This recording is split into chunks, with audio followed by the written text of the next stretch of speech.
пилешко филе с чушки, домати и ябълка със сос от заквасена сметана. Превъзходна рецепта, вдъхновена от унгарския паприкаш. Сосът е идеално гъст.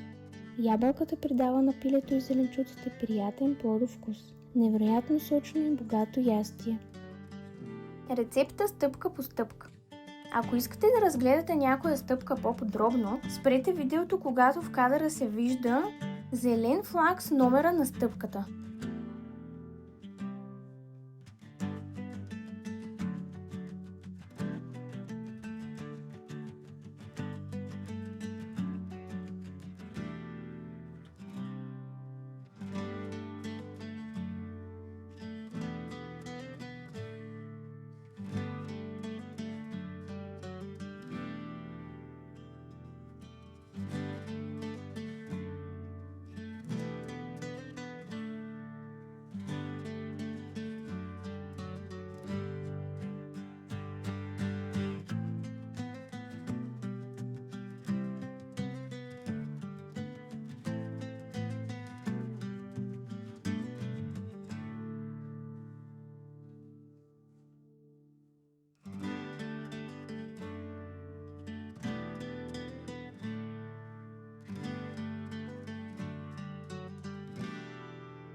Истинско удоволствие за сетивата.